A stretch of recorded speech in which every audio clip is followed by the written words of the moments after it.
Senhor Jesus, cremos, Senhor Jesus, na tua proteção. Muito obrigado e te louvamos em nome de Jesus. Amém. Glória a Deus. Amém. Amém. Graça e paz, igreja. Então, vou precisar da ajuda de vocês, viu? Se eu falar alguma heresia aqui, você dá um glória 2 vezes, aí eu mudo a rota. Tá bom? Me ajuda aí, irmão. Abra sua Bíblia em Romanos, capítulo 12, versículo 1.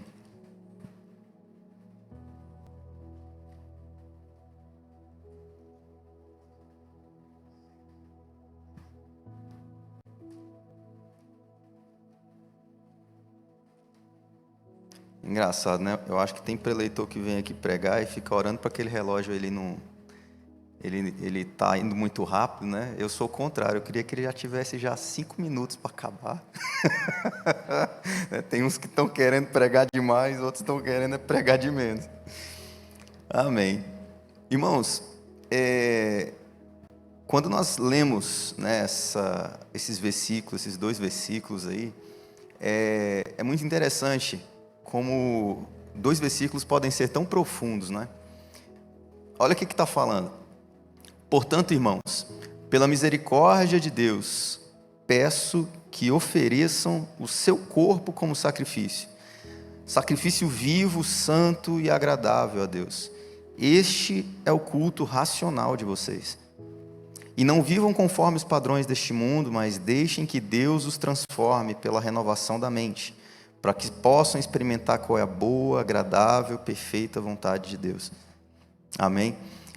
Esse versículo, eu amo muito esse versículo, porque toda vez que eu leio ele, eu lembro do final. E o final fala assim, né? Para que possa experimentar a boa, perfeita e agradável vontade de Deus. E nem sempre a boa, perfeita e agradável vontade de Deus é boa, perfeita e agradável vontade de Deus para a gente, né? Quantos aqui já passaram por essa realidade difícil de descobrir que o que Deus tem de bom para você, você não gosta? E aí? Dá um glória aí. Eu vou ouvir pouco glória. Não pode mentir, irmão. Não pode mentir, não. A palavra de Deus, né, a gente percebe muitas passagens e muitos versículos, ela apontando para o coração do homem. Ela aponta exatamente para o lugar que menos as pessoas veem, né? A gente olha para o espelho, a gente vê o nosso reflexo. Eu estou olhando vocês estão me vendo, mas ninguém consegue enxergar de verdade o coração das pessoas. E o mais difícil, né, além dessa analogia que eu estou fazendo, não é exatamente enxergar o coração das pessoas, é você deixar Deus trabalhar o seu coração e a sua vergonha ao ponto que o nome dele seja glorificado. Esse é um campo minado na vida de todos nós. Porque qual é aquele que sobe aqui e expõe a sua vida sem medo? Qual é aquele que se expõe, né, expõe a sua podridão, as suas dificuldades, né? É claro que isso seria uma falta de sabedoria, na é verdade? Mas quando a gente lê esse versículo, portanto, irmãos, pela misericórdia de Deus, a gente já começa a lembrar do que Deus fala sobre a sua misericórdia. Portanto, irmãos, pela misericórdia de Deus, a palavra portanto conecta esse versículo com os capítulos anteriores, onde Paulo ele explica o plano da salvação, né, e da graça de Deus. E quando a gente fala de salvação, todos aqui já estão cansados de saber o que é a salvação, na verdade. Mas entender a misericórdia de Deus nas nossas vidas é algo que às vezes a gente esquece. Quando a gente olha para a história do povo de Deus, saindo do Egito, indo para a terra prometida, eu fico imaginando aquele povo enxergando os milagres de Deus e esquecendo do Deus que fez os milagres. Esses dias eu estava vendo um homem de Deus pregar na internet, e ele criticando a igreja, ele criticando com a autoridade que eu acredito que ele tinha de Deus. E ele falando assim que a gente nunca viveu num tempo tão difícil, porque a igreja ela tem pregado para evangélicos, para crentes. E aí a gente fica num universo, né, enxergando um universo onde as pessoas não estão se deixando transformar por Deus. elas estão de alguma forma escondendo seus corações de Deus. E Deus um dia vai vir buscar aqueles que o adoram em espírito e em verdade. Patada de Deus, né? E ele falando assim que as pessoas, elas vêm para a igreja e elas vêm querendo ser servidas, elas vêm com o propósito de serem afagadas, elas vêm com o propósito de se sentirem bem. E aí eu me lembro desse versículo: portanto, irmãos, pela misericórdia. E, irmãos, falar de misericórdia para mim é uma coisa muito profunda, porque quando a gente entende a misericórdia do próprio Deus enviando o seu Filho para poder salvar um pobre, miserável pecador, quem compreende a profundidade disso e sabe a vida que leva, não consegue se sustentar na frente de Deus. Entende? Quantas vezes você olha para o espelho e você tem uma revelação de quem você é, sabe exatamente o problema que tem ali no seu rosto, uma dificuldade ali na sua roupa, e você não corrige? É impressionante como o nosso visual diante do espelho tem uma mudança automática, não é? Eu olho no espelho e eu já me arrumo. E o espelho espiritual de Deus? E o Espírito Santo de Deus que está na tua vida, que é também um espelho diante da tua vida? E quando você lê a palavra de Deus e ela mostra algo dentro do seu caráter que você precisa mudar, você tem a mesma agilidade? E mais uma vez, eu vou ficar voltando nesse versículo aqui, viu, gente? A gente olha para a misericórdia de Deus. E a Bíblia fala: portanto, irmãos, pela misericórdia de Deus, peço que ofereçam seus corpos em sacrifício. Falar de misericórdia, falar de sacrifício, são coisas que poucos estão dispostos a viver.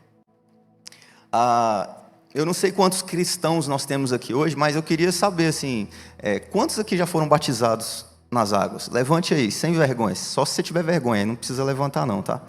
Amém, glória a Deus. Quando a gente é batizado, quando a gente passa por todo aquele processo, né, é muito legal a euforia, é muito legal. Na época eu estava na Igreja de Cristo, e a igreja, para mim, com 13 anos, acho que o pastor Isaías deve lembrar de mim, eu não lembro dele na época que eu era de lá, não. Mas eu lembro que a igreja estava toda cheia e tinha um culto de celebração e as pessoas glorificavam o nome de Deus e se alegravam, né? E batiam palma e abraçavam os irmãos, né? E eu saí de lá energizado, né? Energizado porque, nossa, eu nasci de novo. Deve ser um negócio, né? Deve ser uma coisa assim. E eu lembro que esse calor do momento, essa alegria foi tão intensa que o pastor começou a falar para mim antes de me levar às águas, né? Aí ele fala todo aquele rito, né? Então eu confesso, Senhor, e tal, não sei o quê. Aí eu lembro que ele fez uma pergunta lá para mim, eu mal sei o que eu disse para ele, mas eu embaralhei as palavras todas, nem sei o que eu disse, né? Mas o que eu tinha certeza é que Jesus era Senhor e Salvador da minha vida. E depois que eu levantei, eu comecei a viver uma vida onde eu comecei a perguntar: Senhor, onde é que está o Senhor? Onde está o Senhor? Onde está a Tua presença? Como é que eu consigo experimentar o Deus de Moisés, de Jacó, de Isaac? Como é que eu consigo experimentar esse Deus, né? E eu estava muito distante de compreender o real sentido do meu coração. Explicando de novo, eu estava muito distante de entender o espelho espiritual da minha vida, que é olhar para o Espírito Santo de Deus, ver algo no meu coração e deixar Deus tratar. Entende? Então, hoje você está aqui e talvez você esteja um pouco distante desse espelho que é o Espírito Santo de Deus. Aquele que te mostra suas falhas e suas dificuldades e seus defeitos. Mas Deus, Ele deseja lavar e te remir com o sangue dele, amém? Ele deseja te fazer sentir prazer por ser moído, sentir prazer por ser perseguido, porque a sua certeza, com certeza, vai ser que quanto mais perto dele, mais limpo e menos dominado por esse mundo você vai estar, amém? Então, quando a gente olha, né, nessa passagem, falando: portanto, irmãos, pela misericórdia de Deus, peço que ofereçam o seu corpo em sacrifício. Eu queria te fazer uma pergunta: qual é o sacrifício que você está fazendo para Deus? Como você entende esse sacrifício e como você tem vivido esse sacrifício? Porque sacrifício não é uma coisa que não dá trabalho. Sacrifício é algo que dá trabalho. e talvez pareça fútil falar para você que você está na frente do espelho, você vai ver algo dentro de você que você precisa mudar, e você tem uma dificuldade de mudar, mas a gente consegue ver coisas simples. As pessoas, elas vão para a igreja, e elas, às vezes, se esquecem que elas estão ali para poder cultuar a Deus. E olha o que a Bíblia fala: portanto, irmãos, pela misericórdia de Deus, peço que ofereçam seu corpo como sacrifício vivo, santo, agradável a Deus. E aí finaliza: este é o culto racional de vocês. Onde estamos hoje? Estamos em um culto. Tem gente que acha que o culto começa na igreja. Eu concordo com os pregadores que falam que o culto, ele começa quando se acorda, porque não dá para cultuar dormindo. Às vezes dá, né? Eu já vi uns irmãos aí orando em línguas em sonhos, pregando em sonhos, né? Mas a gente prega enquanto, a gente cultua enquanto nós estamos conscientes, né, do ambiente que estamos. O culto para o cristão começa quando ele aceita Jesus como Senhor e Salvador da sua vida. E a partir daquele momento, tudo que ele faz é buscando viver em santidade, porque ele entende que o pecado afastou ele de Deus. Entenda bem, às vezes a gente se esquece do porquê a gente precisa de Deus. Você já esqueceu porque você precisa de Deus? Deixa eu te lembrar aqui. Lá em Marcos 7, 21, 23 fala assim: porque de dentro do coração dos homens é que procedem os maus pensamentos, as prostituições, os furtos, os homicídios, os adultérios, as avarezas, as malícias, o dolo, dissolução, a inveja. Lá em Romanos 3, de 10 a 12 fala: como está escrito, não há justo nenhum sequer, não há quem entenda, não há quem busque a Deus, todos se extraviaram. E em Jeremias, finalizando, 17 fala: enganoso é o coração do homem mais do que todas as coisas, e desesperadamente corrupto, quem o conhecerá? Talvez você leia isso daqui e você fala assim: ah, isso daqui não é para mim não. Isso aqui eu já estou bem longe, porque eu fui lavado e remido no sangue de Jesus. Glória a Deus por você. Mas talvez você só fale isso da boca para fora, porque você faz tempo que não olha nesse espelho espiritual na sua frente. Talvez faz tempo que você não olha para a sua boca e presta atenção no que você tem falado. Talvez faz tempo que você não olha para a sua mão e tem visto o que ela tem feito. Talvez você não tenha olhado para as suas atitudes, os frutos que você produz e analisado junto a Deus, o Espírito Santo, no seu secreto. Tem muita gente que gosta de apontar o dedo, né? A palavra de Deus até fala que é complicado aquele irmão que tem uma trave no olho, né? Uma tora de madeira gigante no olho e está ali criticando o irmão do lado, né? Mas por que isso acontece? Muitas das nossas críticas, né, de certa forma, são desabafos internos que nós fazemos por não deixar Deus tratar o nosso interior. Eu vejo a minha filha pequena, né? Eu gosto sempre de falar dela porque faz parte da minha vida, né? Mas a minha filha, com 4 anos, ela consegue perceber a realidade que está acontecendo ali dentro de casa e agir com um certo nível de justiça, né? Então, eu tomo um refrigerante em casa, eu acho que cada um aí tem um hábito negativo alimentar, né? Então, não faço o que eu estou fazendo, né? Mas eu compro uma garrafinha de coca de vidro em casa e deixo lá. E quando eu tenho vontade, eu vou lá e tomo. E a Rebeca, ela vai lá na geladeira e fica olhando aquela garrafa assim, nunca tomou refrigerante na vida, né? E fica aí: papai, deixa eu tomar esse refrigerante aqui. Eu falo: não pode, isso aqui é de adulto. Faz o que eu faço, né? Melhor, não faz o que eu falo, né? Esqueci tudo aqui, confundi tudo aqui, deu branco. Exatamente. Então, eu olhando para minha filha, né? Tem coisas que ela me vê fazer de errado, tem coisas que eu até então posso bloqueá-la de fazer. E muitas das vezes na nossa fé, na igreja, a gente às vezes vive essa realidade, né? Você, por acaso, já participou de uma situação onde você estava na igreja ouvindo o evangelho, ouvindo a verdade, e aí na hora de você fazer aquilo que você exatamente leu na palavra, você fez exatamente o contrário, né? E não vem com essa história de o mal que quero, esse não faço, porque eu acho que tem nada a ver com isso não. Eu acho que ali você fez porque queria mesmo, entendeu? Enfiou o pé na jaca, né? Então, a palavra de Deus, ela fala que o pecado, né, o pecado ele teve espaço no coração do homem desde a desobediência que aconteceu lá no Éden. E foi necessário uma desobediência, uma rebeldia, para logo em seguida vir um assassinato através de Caim, e logo em seguida a maldade crescente da humanidade, e aí vem o dilúvio. E aí você olha assim, meu Deus, né? Em poucos capítulos e versículos, você percebe uma crescente exponencial do pecado do homem.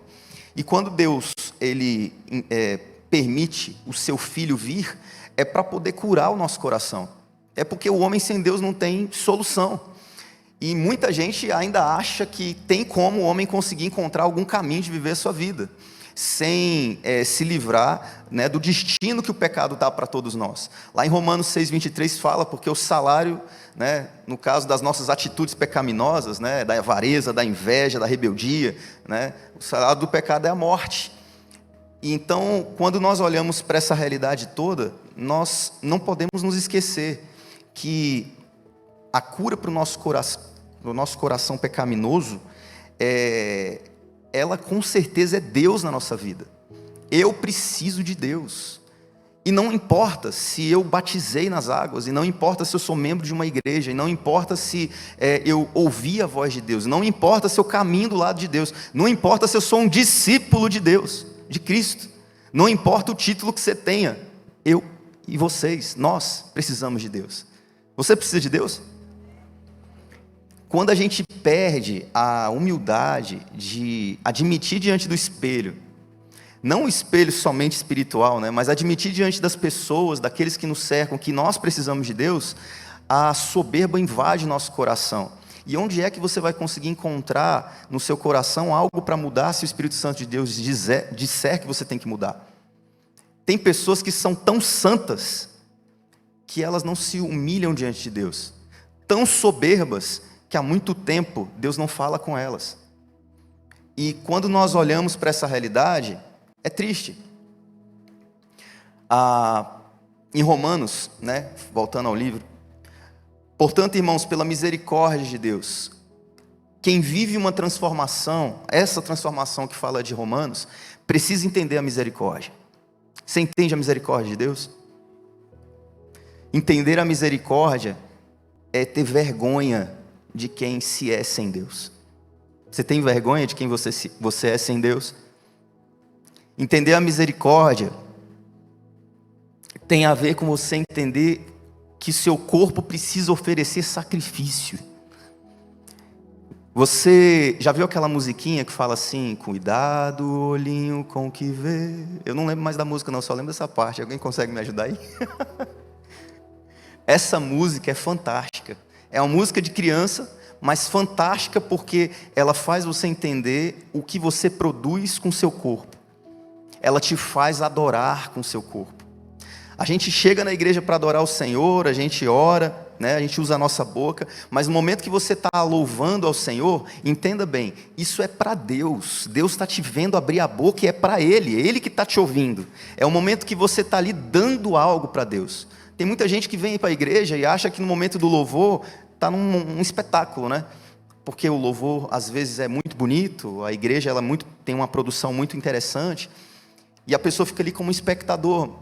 E muita gente passa por esse, zumbiísmo, né? Essa situação, até finalmente entender que, poxa, eu estou no momento de culto, eu estou aqui para cultuar o Senhor. E aí quando você olha para o seu coração, você fala assim, por que eu vou cultuar a Deus hoje? E aí você, como aquele povo de Israel que estava sendo levado para a terra prometida, se esquece que Deus ele abençoou tanto a sua vida para você estar aqui hoje. Quantas pessoas estão, em alguns momentos, né, na caminhada conosco, assistindo essa transmissão pela internet com câncer, num leito de morte, quase ali entregando a sua vida para Deus, mas você está aqui vivo, para a glória e honra de Deus, cheio de vida, e Deus permite que você viva mais um dia. Nós temos a oportunidade todos os dias de enxergar o milagre de Deus nas nossas vidas. Eu lembro do meu tio Marquinho, que no momento que ele começou a fazer hemodiálise, a gente via a vida se esvaindo da vida dele. E ele ainda assim, né, passou por essa caminhada, porque todos nós vamos morrer um dia. E quando eu olho para essas realidades, eu começo a dar valor na minha vida. Eu começo a dar valor no tempo que Deus tem me dado. Você tem valorizado o tempo que Deus tem te dado? Você tem vivido cada minuto como se fosse o último minuto da sua vida? Existem parábolas na Bíblia, né, histórias na Bíblia que falam sobre a urgência, né, de muitas pessoas. O mundo, ele tem uma forma de enxergar as coisas. Aqueles que são deste mundo enxergam as coisas de uma forma diferente. Quando a Bíblia ela fala, transformai-vos pela renovação da vossa mente, para experimentar a boa, perfeita e agradável vontade de Deus, a Bíblia ela está te convidando a enxergar o mundo como Deus, como Cristo enxerga. E se você se permitir ser transformado por Deus, você vai experimentar boas coisas de Deus. Só que tem pessoas que elas não enxergam. E quando a gente lê a parábola do rico tolo, lá em Lucas 12:13, lá fala assim: um homem que estava no meio da multidão disse: mestre, diga a meu irmão que reparta comigo a herança. Mas Jesus lhe respondeu: homem, quem me nomeou juiz e repartidor entre vocês? Então lhes recomendou: tenha cuidado e não se deixem dominar por qualquer tipo de avareza, porque a vida de uma pessoa não consiste na abundância dos bens que ela tem. A gente está falando de uma pessoa aqui, onde a mente dessa pessoa está concentrada nas coisas dessa terra. É nisso que ela está concentrada, do medo, ansiedade. O que move ela é aquilo que é a percepção dela sobre o mundo. Essa pessoa, ela está num contexto muito diferente do seu hoje, mas ela não enxerga o mundo que ela vive com os olhos de Cristo.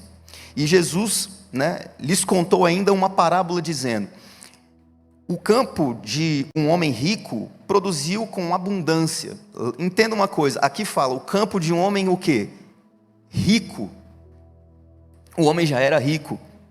Produziu com abundância. Então ele começou a pensar: que farei, pois? Não tenho onde armazenar a minha colheita. Até que disse: já sei, destruirei os meus celeiros e construirei outros maiores e armazenarei todo o meu produto e todos os meus bens. Então direi à minha alma: você tem em depósito muitos bens para muitos anos, descanse, coma, beba, aproveite a vida.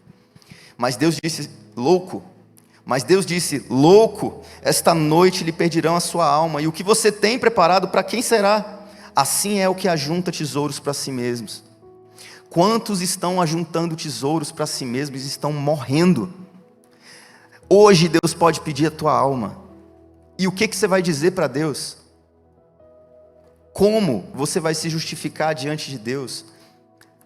Será que você pode olhar para Deus e assim, entender que Ele vê o seu testemunho de uma forma sincera e não fabricada? Jesus ele fala, né? Tenha cuidado, não se deixem dominar por qualquer tipo de avareza. Ajuntem tesouros nos céus. A questão aqui é que tem muitas pessoas que elas não deixam Deus transformar a vida delas. Muitos de nós impedimos a transformação de Deus nas nossas vidas, porque nós não enxergamos as coisas como Deus enxerga. E não estamos muitas das vezes dispostos a nos submeter a uma mudança de mente. Quando nós olhamos para as dificuldades da vida, né, eu não sei o que você fez no seu dia hoje, mas lá em Romanos 12:2 fala assim: e não vivam conforme os padrões deste mundo. Quais são os padrões que existem nesse mundo? Existe uma forma de pensar. Muita gente chega do trabalho cansado, estressado. Os trabalhos do dia a dia complicam a sua vida, não é verdade? E aí você dorme de que forma? Você dorme com aquela angústia de algo que aconteceu. Aí acorda de manhã, o que você faz? Você acorda angustiado, porque o que você fez de noite, você lembra de manhã. E aí aquela angústia te deixa irritado, aí você chuta o gato, briga com a mulher, aí à tarde você tem um problema no trabalho, e parece que essas angústias vão se somando. E aí você percebe que durante uma semana, a sua semana foi péssima, o seu mês foi péssimo. E muitos talvez estejam vivendo um quadro de depressão, ansiedade, porque estão nesse ciclo, onde você pensa, sente, e você fica ali naquela rotina. E a Bíblia está falando para você transformar sua mente. Qual que é a rotina que um cristão deveria ter? A rotina de um cristão deveria ser acordar de manhã e falar: Senhor, obrigado porque mais um dia de vida o Senhor me deu. Obrigado porque hoje eu posso glorificar o Teu nome através do tempo que você vai me dar. Mesmo que sejam 5 a 10 minutos ali, lendo a Tua palavra. Mesmo que hoje eu não tenha nenhum tempo, eu vou passar a maior parte do meu tempo de transição, seja no trânsito, seja no metrô, seja onde eu for, eu vou passar glorificando o Teu nome. Amanhã eu consigo fazer isso. O cristão, ele o tempo inteiro, ele quer respirar Deus. Porque se ele não respirar Deus, ele morre.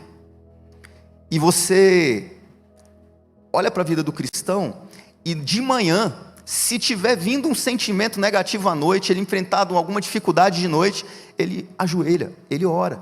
Assim como Jesus, quando foi para a cruz, antes de ir para a cruz, o que ele estava fazendo? Antes de ser perseguido, o que ele estava fazendo? Jesus, ele tinha um hábito de orar. Então o cristão, ele enxerga um mundo diferente, porque a forma dele pensar não sustenta uma vida de aflição, de dor, de medo. Ele muda a mente dele. Não, peraí, eu passei por essa dificuldade, e essa dificuldade não move a minha vida. Quem move a minha vida é Deus. Então eu vou orar, eu vou lembrar daquilo que Deus fez para a minha vida. Meu casamento está ruim, eu vou orar, porque a minha esposa foi Deus que me deu.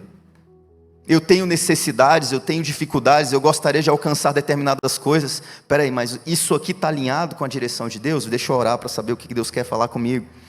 O agir do cristão é diferente do agir do mundo. O agir do cristão confia em Deus. O agir do mundo confia em si mesmo, confia no seu braço, confia na sua força, confia na sua estratégia. O comportamento do cristão, ele de alguma forma vai ser para a glória de Deus. E por que eu falo de alguma forma? Porque nem sempre o cristão acerta. E mesmo quando ele erra, ele dá glória a Deus. Sabe por quê? Quantas pessoas vocês viram aqui abrindo o coração e falando: irmão, eu pequei mesmo, eu fui lá, sabe, fiz isso, fiz aquilo, mas eu me arrependi, pedi perdão para Deus. Você olha a vida do justo, e não é justo porque ele sempre acerta e sempre está dando glória. Ele é justo porque ele caminha em retidão, em verdade, em vida, entende? As igrejas estão cheias de pessoas que falam das suas dificuldades para os pastores, para os líderes. As igrejas estão cheias de pessoas que pregam a palavra.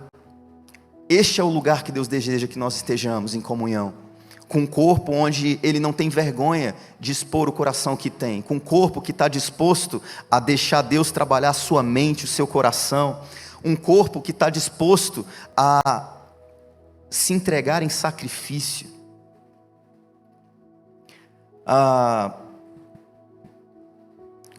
Deixa eu abrir aqui a outra parte. Quando a gente fala: peço que ofereçam seu corpo em sacrifício vivo, santo e agradável, no Antigo Testamento o sacrifício ele envolvia animais mortos no altar.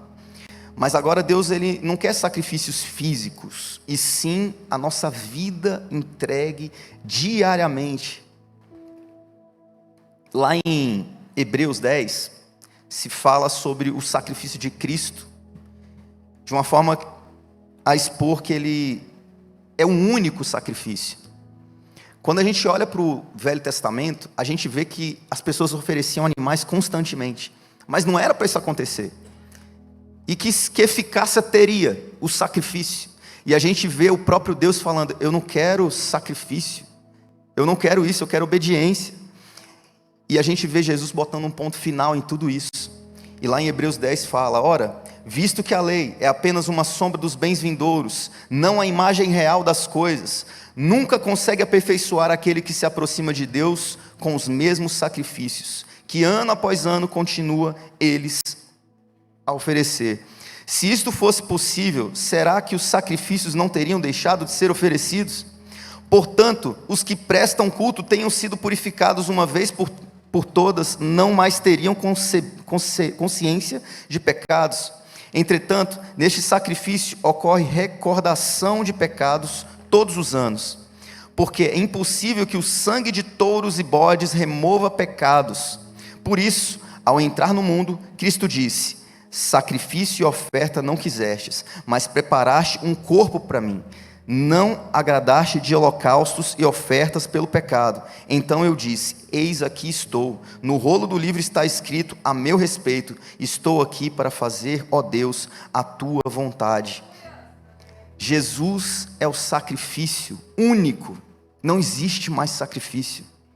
E por nossa parte, existe sim uma entrega.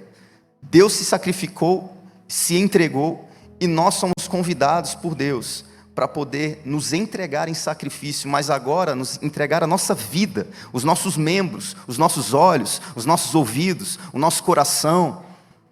Então eu preciso glorificar o nome de Deus com a minha boca, eu preciso glorificar a Deus com o meu pensamento, eu preciso glorificar a Deus com a minha atitude. A gente vive hoje numa geração sem pais. Existe hoje uma geração órfã, pais que não criam seus filhos e eles estão vindo para dentro da igreja. E vocês são pais, muitos aqui são avós, que foram excelentes pais, que foram péssimos pais e aprenderam hoje a serem excelentes pais, porque vocês buscam a palavra de Deus. E qual é o fruto que vocês estão plantando na vida daqueles que estão vindo? Qual é o fruto que eu estou plantando na vida daqueles que estão vindo? Você tem olhado para aqueles que estão aqui ao seu redor e caminhado de uma forma a edificar Deus na vida deles? Porque isso é glorificar o nome de Deus através de um culto racional também. Você tem vigiado o seu falar para que você não ofenda o seu irmão? E se você ofende o seu irmão, você tem ido em frente a ele, conversado com ele, ganhado o seu irmão, tentado lidar com essa realidade? Você tem glorificado o nome de Deus através dos conflitos que você enfrenta? O seu testemunho glorifica a Deus quando se trata de conflitos e confrontos? Talvez hoje você, olhando isso, você olhe assim: Bruno, eu passo um pouquinho distante disso. Mas eu queria te dizer que constatar isso é entender a misericórdia, amém? Não é porque a gente encontra algo que precisa ser mudado em nós, que nós vamos deixar de caminhar e perseverar, porque essa é a rotina do cristão: te conhecer e prosseguir em te conhecer e correr atrás de ser santo e buscar, ser aperfeiçoado, até que um dia a gente chegue em estatura de varões perfeitos estejamos na glória com Cristo. Lá em Romanos 6:12 fala assim: portanto, não permitam que o pecado reine em seu corpo mortal, fazendo com que vocês obedeçam às suas paixões. Também não ofereçam os membros do corpo ao pecado como instrumento de injustiça, mas como pessoas que passaram da morte para a vida. Ofereçam a si mesmos. Ofereçam a si mesmos, versículo 13, Romanos 6, versículo 13. Ofereçam a si mesmos. Que nós possamos ser cristãos que, chegando na porta da igreja, que acordando de manhã, a gente abrindo os olhos no primeiro momento do dia, a gente fala: Senhor, eu quero te ofertar minha vida. Não tem a ver com meus bens, não tem a ver com aquilo que eu posso dar, tem a ver, Senhor Jesus, com o meu coração, tem a ver com o Senhor olhar para dentro de mim e falar assim: continua perseverando. Um dia essa carne vai embora e você vai para um corpo glorificado. Continua perseverando, continua se humilhando, continua se entregando, continua se dando, continua permitindo ser esmagado, continua permitindo ser moído. Deus, Ele quer que você tenha prazer em ser esmagado por este mundo, para a glória dEle. Deus, Ele não tem prazer no sofrimento do homem que está ali morrendo apedrejado, que está sendo perseguido. Eu não vejo Deus com prazer pelo acontecimento, mas eu imagino um Deus que tem prazer pelo resultado, pelo coração, porque Ele entende que você está sofrendo por um bem maior, você está sofrendo por causa que você entendeu a graça, você está sofrendo porque você entende que essa dor vai produzir vida, esse esmagar vai produzir óleo, entende isso? Nós precisamos nos oferecer para Deus. Este culto que nós fazemos para Deus, ele precisa ser racional. Esse culto que nós fazemos para Deus, ele não pode ser algo que não é logicamente entendível. Eu preciso vir para a igreja, eu preciso orar, eu preciso clamar, eu preciso me ofertar ao Senhor, mas isso tem que fazer sentido, isso não pode ser algo vazio, não pode ser algo que eu entrego para Deus e não faz sentido. Quando você olha para o Antigo Testamento e você vê aqueles fariseus, homens conhecedores da lei, a Bíblia fala que eles amavam falar em voz alta, a Bíblia fala que eles amavam se vestir do jeito que eles se vestiam. E hoje não é muito diferente, porque, irmãos, para brincar, né, para eu não chorar um pouquinho, mas tem até paletó que prega, não é? A gente vem para a igreja e é muito fácil se seduzir pela aparência. A gente vem para a igreja e é muito fácil a gente se seduzir por algo que não tem a ver com a essência. Entende? Deus, Ele quer transformar as nossas vidas de dentro para fora, não de fora para dentro. Então não tem a ver com o que você está vendo, tem a ver com o fruto que você vê proveniente da identidade que Deus constrói na tua vida. Quem você é diante de Deus hoje? Quem você é na presença de Deus hoje? Será que você realmente expressa a identidade de um servo de Deus, de um filho de Deus? Ou será que você só está aqui para cumprir, bater ponto? Talvez hoje peçam a tua alma, e eu oro para Deus permitir que não, mas vai que Deus te leva hoje, que a sua vida esteja ok com Deus, amém? Que você não negue, não deva nada para ninguém, que você esteja bem.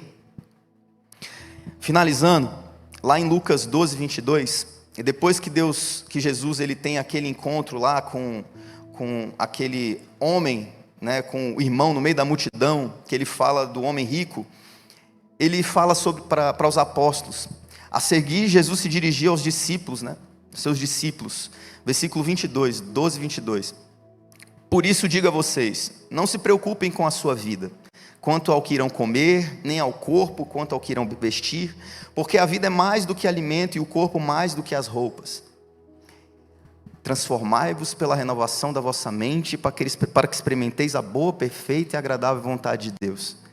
Muita gente não deixa a sua mente pensar isso que Jesus está falando, porque você está aqui, mas a sua preocupação está nas contas que você tem que pagar, está nas aflições que você vai voltar a enfrentar na sua casa, está nas dificuldades que você tem que superar. Mas Jesus, ele fala, por isso digo a vocês, não se preocupem com a sua vida, quanto ao que irão de comer, nem com o corpo, quanto ao que irão vestir, porque a vida é mais do que o alimento e o corpo mais do que as roupas. Observem os corvos, que não semeiam, não colhem, não têm despesas, nem celeiros, dispensa, nem celeiros, contudo Deus os sustenta. E aí, isso aqui é uma mensagem de Deus para você. Vocês valem muito mais do que as aves. Você vale muito mais do que as aves. Eu fico impressionado quando eu vejo no reino, assim, deste mundo, eu não falo no reino de Deus, existem pessoas que pegam músicas e eles dão valor a essa mensagem. Eles falam que nós temos valor. Criam louvores dizendo, você tem o valor. O Espírito Santo de Deus se move em você. Você já conhece essa música, né? Tem outras músicas que falam isso também. E o inimigo, ele faz o quê? Ele tenta tirar esse louvor da boca das pessoas. Porque ele sabe que isso muda a vida de alguém. Porque ele sabe que isso transforma a vida de alguém. Quando você compreender o real valor que você tem para Deus, nada vai te parar, porque o medo não vai ter lugar no seu coração. A ansiedade não vai ter lugar no seu coração. Entende o que eu estou dizendo? E o inimigo, ele sabe disso. E da mesma forma que ele investe na discórdia, na dissensão no meio global, para poder frustrar palavras que são bíblicas e louvores que são bíblicos, no meio dessa realidade toda, né, ele faz tudo isso para que nós não compreendamos essa mensagem. Lá no versículo 28, continuando, né, Lucas 12, ora, se Deus veste assim a erva, que hoje está no campo e amanhã é lançada no forno, muito mais fará por vocês. Portanto, não fiquem perguntando o que irão comer ou beber, ou não fiquem preocupados com isso, porque os gentios de todo mundo é que procuram estas coisas. Lá fora tem um grupo de pessoas que estão procurando segurança aonde não existe segurança. A nossa segurança está em Deus, amém? A nossa segurança é Cristo. E não é porque Ele vai sanar todas as minhas vontades. É porque Ele é aquele que elimina esse coração pecador. Ele é aquele que me sara, que me cura, que me transforma. Ele é que cuida de mim, apesar das aflições. Amém? E aí no 31 fala: busquem antes de tudo o seu reino, e estas coisas lhes serão acrescentadas. Eu queria orar para você nessa noite, queria que você levantasse essa noite, e eu queria que nós orássemos para que Deus ele encontrasse terreno nas nossas vidas, para fazer com que nós acordássemos de manhã mais tocados pelo Espírito Santo de Deus. Me perdoe você que ora, que busca, você que tem uma vida completamente íntima de Deus, mas eu preciso mais de Deus todos os dias na minha vida. Eu preciso que Deus ele me dê um sacode todo dia de manhã. Eu preciso que Deus ele use a palavra dele para mostrar onde é que eu preciso mudar o meu coração, porque se Deus não fizer isso, eu vou estar mais perto de estar vivendo esse mundo. Eu vou estar mais perto de me desviar do caminho de Deus. Então que nós possamos orar essa noite para todas as pessoas que estão aqui hoje, talvez vítimas da ansiedade. Ansiedade não é sintoma de alguém que professa o Evangelho de Cristo. Eu não estou falando de questões fisiológicas, eu estou falando de algo que foi provocado porque você não ora, porque você não busca, porque você não tem a atitude de ser de um cristão, porque você não confia de verdade em Deus.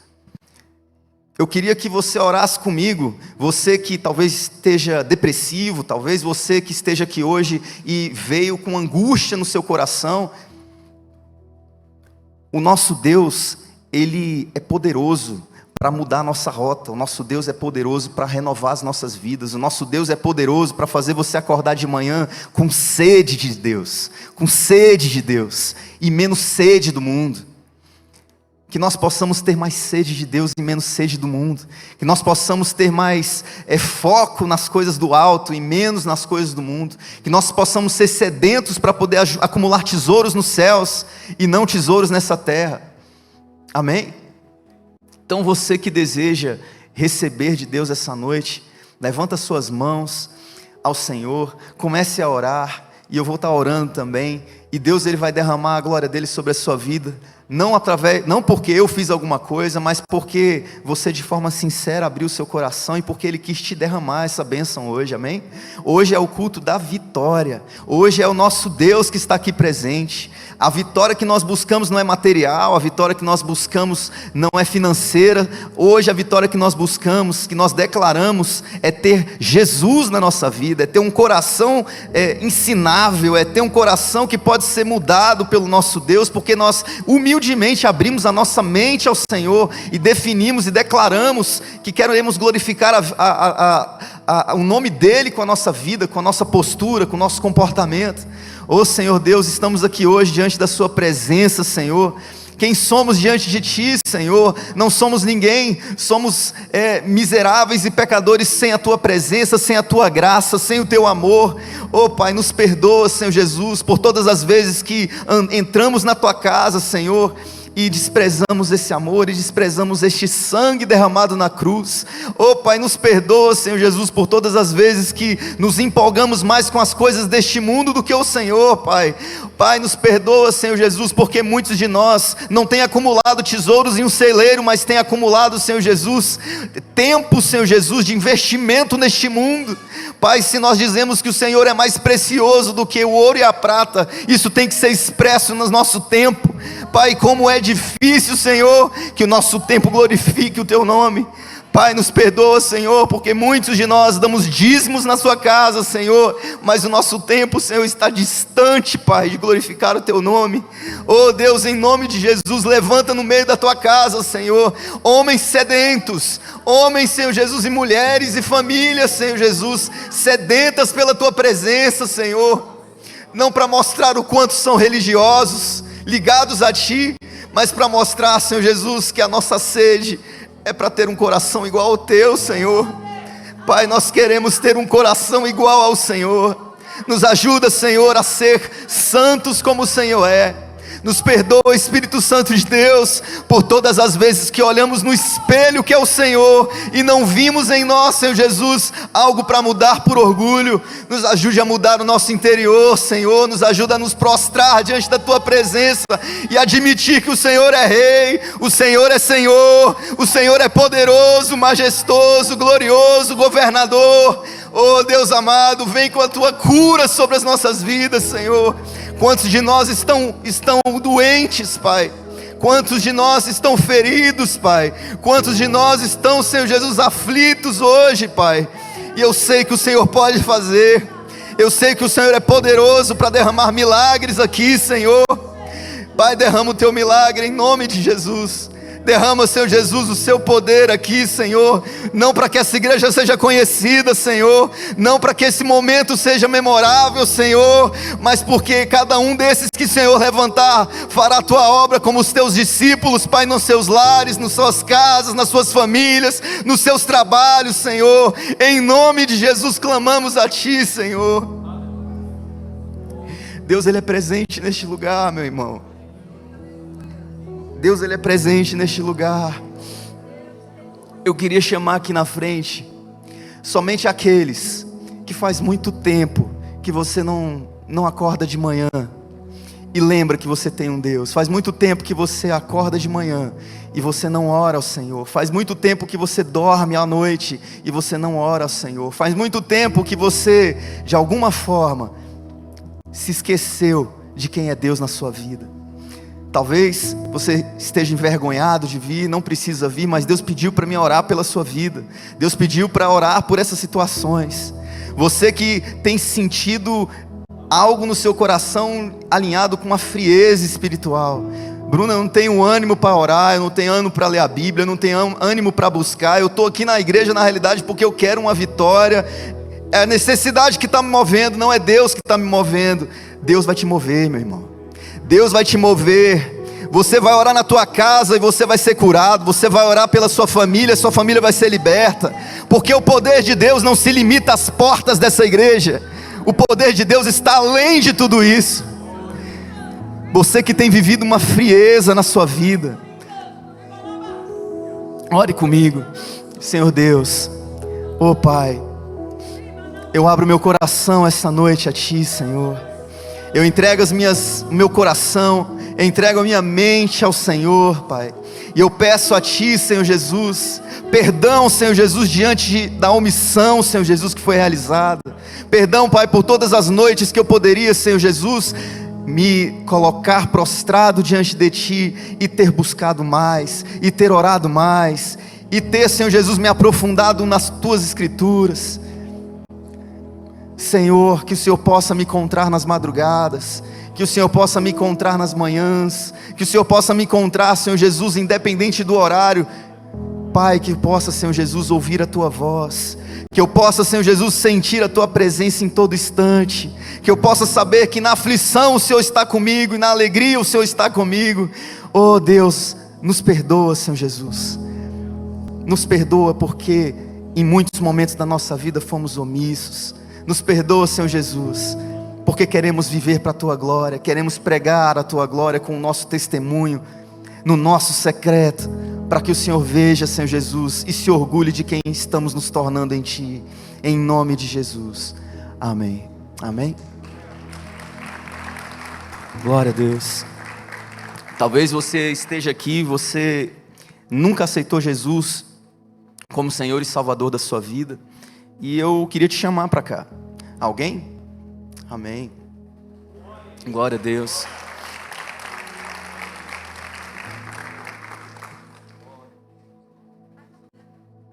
Amém. Fala. Fala assim.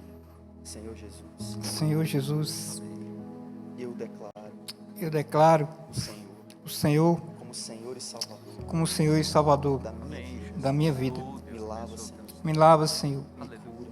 Me cura, Me transforma. me transforma. Toma conta da minha família. Toma conta da minha família,